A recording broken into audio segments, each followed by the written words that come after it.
Hi, this is Trinesha Cottrell, and I am an author and entrepreneur. I am a writer of Learn from My Missteps. I am a mother, a life coach, all of the things, right?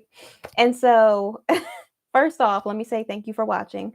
And also, this video is going to be about making moves, busting a move, not being stagnant in your life. And so, let's talk about how we do this, right?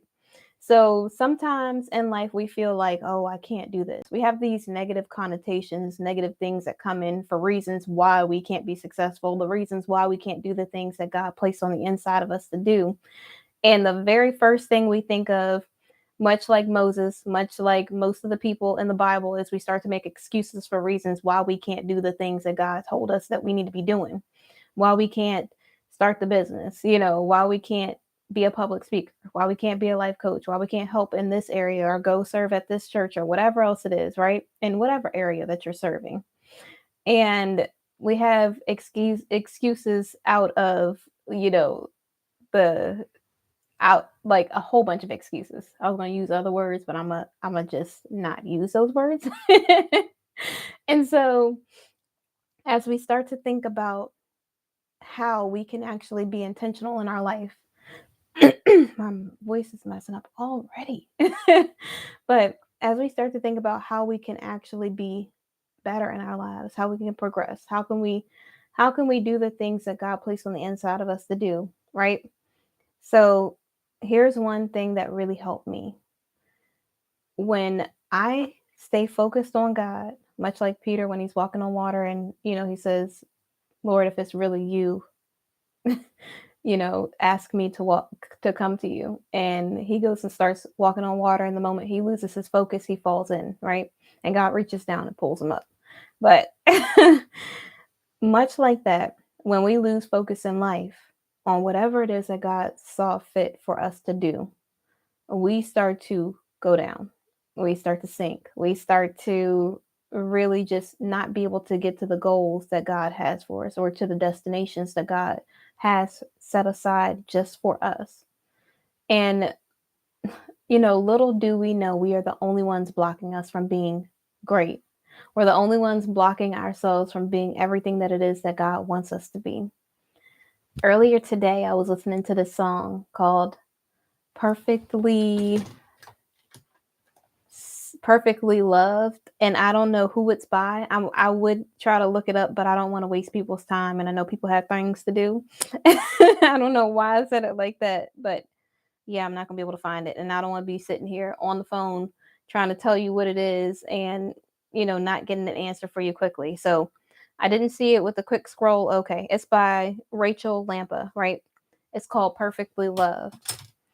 And when you listen to the song, it talks about how people have all these opinions about you of who they said that you were, that you never find love again, or that you wouldn't be able to be loved or be treated, the right way, or that God didn't say that you were who he says that you are. And it talks about how, regardless of what anyone else says, you are everything that God created you to be. I know it's such a beautiful song. It really is. But as I heard this song, it made me think about how we stand in our own way and how we kind of let the past determine and dictate our future. We feel like when something happens, when the adversary throws these distractions at us, that's the thing that we need to focus on, but it's not. We have so much more to give the world. We have so much more that God has for us. We just have to be willing to accept those things. We have to be willing to allow God to give us all the blessings that he wants to give us in our life. We can't, if you're like me, you might have guilt. You might have other things in the back of your mind. You might even have old cynicism or something else that made you feel as if you couldn't receive the things that God has for you. But I need to definitely, I want you to understand that those past things, the past decisions, mistakes, missteps, anything that you've done in your life is not a reason to not receive God's blessing. God is so forgiving. He really is. And, I used to have moments, and sometimes I'll get them randomly every once in a while, where I'll feel like, okay, God, but me, me, even for me, you would do this. Even for me, you would bless me with people who truly do see my worth. Even for me, you would bless me with giving me the type of job that doesn't give me stress. You would bless me with the type of people surrounding me who really do want to see me win. Even for me, you would make sure that I reap the benefits of the harvest, whatever I've sown or whatever I've done in my life, seeking your face first, allowing you to guide me in the right direction, and saying no to the things that I know no longer serve me, or no to the things that are temporarily satisfactory. I could easily choose, to be with someone, choose to work at some job that's not what God has for me, but that's not God's intention. I want to live the type of life that God intended for me to live, with the person, place, or things in my life that is from God. I don't want anything less than God's best for me. If God is saying move this way, then when I move, He moves just like that. Like, I need to make sure that I'm doing whatever it is in obedience so that I can receive every blessing that God has for me.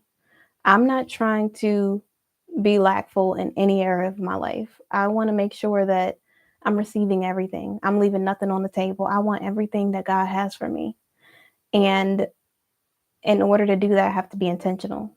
I have to say, okay, God, what areas of my life is it that you need me to improve on? What areas of my life is it that you want me to do better in? What areas of my life do you want me to help somebody else or to serve somebody else? What can I do to be a blessing to the kingdom? That's what I want to do in my life. I want to help other people. I want them to know that I'm there for them. I want them to understand that I'm not just trying to be selfish and only think about what benefits me. I want to really truly do something that is advancing the kingdom. I want to do something that will really truly help somebody else, help somebody see their worth, help someone see their value, help someone understand that they don't have to settle for anything less than God's best for them. Help them understand that you don't have to do anything that you're not comfortable with. You don't have to be anybody but yourself. Like, you are good enough as who you are. You don't have to try to pretend to be anything else, because that's good enough. And know that everything that God has for you is for you, and no one can take that away from you. You have to understand that when God blesses you with something, when God has something specifically for you, the moment that you ask for it, He's already shipping it to you. The moment that you ask for it, He's already making a way out of no way. He's already creating a path for you to get to the things that you prayed for. The problem is, as soon as we pray for something, we start to get in our own ways. We start to say, oh no, you could say, God, I want $1,000,000. I'm just using that as an example. You say, God, I want $1,000,000. And God's like, okay, you're not going to idolize this money. Let me give you $1,000,000. In the next breath, you go, we ain't never going to have nothing. Or, how we are. We don't have money like that. Or it must be nice. God is not trying to bless somebody that's jealous of what somebody else has. He is not trying to bless you if you are negating your blessings. He is not trying to give you something if you're already doubtful of the fact that He can come through. You have to have faith the size of a mustard seed. And I don't know if I said this in yesterday's video, but I learned that any type of faith is good enough. That's why it says faith the size of a mustard seed. It's not because your faith has to be this small. It's because you having faith is saying that you believe in God. It's saying that you believe Him for whatever it is that you're praying for, whatever it is that you're hoping for. Faith is the hope of things that are unseen. You have to know that regardless if you have a blueprint, if you see somebody else as an example of the things that you're praying for, that He's going to come through. You have to know that regardless of how bad it looks in that moment, that God is going to come through. He always comes through. Like, it will be like 11:59, almost 12 o'clock, and God will be like, there you go. And I'll be like, thank you. And so He really does come through just like that. You have to know and believe for it, and understand that God is not just trying to punish you. He's not just trying to make you be without something. He's doing everything with intentionality. Everything is strategic. Everything that He's doing is for a purpose, because He wants to bless you. But He can't just give you something without taking you through a journey first. He's not just going to give you a brand new $1,000,000 house and you don't even take care of the 1,000 square foot home that you have. You're not even cleaning it. You're not even being a good steward of it. So why would he give you something bigger so that you cannot take care of that as well? You have to prove that you are ready for the blessing. You have to prepare in the meantime. While you are waiting for the things that you prayed for, you have to be gracious. You have to be cheerful. You have to be joyous and not just in your feelings. Like you can't just be like, "Oh, well, I guess God isn't going to come through." Like no, you got to be like, "God hasn't come through yet."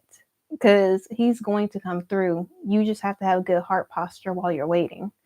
And I used to have the hardest time waiting for stuff. Like my patience was like this. Like it was not good at all.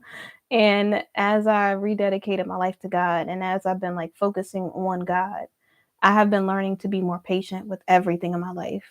I'm not in a rush for anything. I don't want to just jump on the next job opportunity. I'm not just trying to get into a brand new Porsche 911 coupe just because that's the type of car I like, if that's the type of car I like. I want to make sure that I am cleaning the car that I have. I am making sure that that car is good before I get into a car that is my dream car or whatever. I want to make sure that the house that I'm in, that I'm cleaning, that I am being a good steward of it. I am utilizing rooms like this to create material. I am using the bed that I'm in. If I say I want a purple mattress, like, and right now I have a regular mattress that's soft that has like a soft, comfortable top on it. I'm gonna need to treat that comfortable top like it's a purple mattress, and purple go ahead and pay me. Just kidding, no. But they do affiliates and all that other stuff. But if I aspire to have something better in my life, I need to treat the thing that I have as if it's already that thing. If I aspire to, have flawless skin, then I'm going to have to start taking care of my skin. I can't just be like, oh, it's going to be perfect just out of nowhere without me putting forth any effort. And I definitely want to clarify when I say this. People say faith without works is dead. And some people feel like that means you got hustle, bustle, and you got to do the most. Like, you do have to work for it, but you don't have to. If it's something that you can accomplish without God, that's not God. That's you just working hard to get something. So I think it's important for us to understand that when we're praying for something from God, yes, we need to be intentional, but we don't need to be working on God's behalf and praying. And your prayer should be for something that only God can solve, only God can do. Like if you're saying, God, can you please bring this plate to the room for me so I don't have to walk into the kitchen? That is not like a realistic prayer. That's just you asking, like acting like God is a genie in a bottle. That's not you really praying for something that you actually need in your life. That's just a hope. That's like a wish. Like, oh, I wish I had this food in my room right now. Like Shazam. Like I wish for a cheeseburger or something and it just falls from the sky. No, it's prayer is much more like, God, just give me peace in my life. Or God, help me to take down the walls that are blocking me from letting the right people in. It might be something like that. And only God can do that because there's no way on your own that you could do that. Yes, absolutely. I like that. And so while you are praying for things, it's important for you to really be intentional with your prayers, knowing that if it's something that only God can do, you have to have faith for it. Don't waver on your faith. Don't just think, okay, I might want $1 million, I might want this nice house, or I might want a good relationship, but have walls up so you can't let people in. You got to really be intentional. Like, okay, what can I do in therapy? What can I do on my own to allow God to work on me from the inside out so I will be prepared for these things in my life? You got to really think, okay, what can I do to take a step forward? Not do all of the work, because if the wall is something that I can't break down on my own and God sends me a therapist and God works in the background to heal me so that I can get to a healthy kingdom relationship, then that's something only God can do. That is what I mean by having hope for prayer and prayer for things that only God can accomplish. So I definitely don't want to take too long. I just wanted to hop on here because God really placed on my heart that we do have to move towards the things that God is placing on our heart for us to do. And don't stop. Don't feel like because you don't see something happen right away, it's never going to happen. That's just part of the journey to prepare you for the next season. You have to know that every step that you're making, God is taking 2 steps ahead of you to clear the path so that you can get to what it is you prayed for. Don't ever lose hope. Don't ever lose faith. Don't ever feel like God isn't going to come through, because like I said, 11:59, almost 12 o'clock. It could be 11:59 and 5 seconds left. And God is like, you know what? I got you. Here you go. So God always comes through. You just have to have faith and believe for it. So if you're going to be believing God for it, put moving forward in the comments. That's how I know that you're intentional in this stage of your life and you're really going to start walking in purpose. You're really going to start being intentional in your life with your prayers, with everything that it is that you're doing. You're going to be a good steward of the things that God has already given you so that he can bless you with more. So thank you so much for watching this video. I really appreciate it. I love the support. Thank you for the thumbs up. Yes, girl, moving forward. Yes, absolutely. And so thank you for watching. Thank you for supporting my channel. And I will see you guys on Sunday at 2 p.m. on Facebook Live or on Monday at 9 p.m. Have a good night.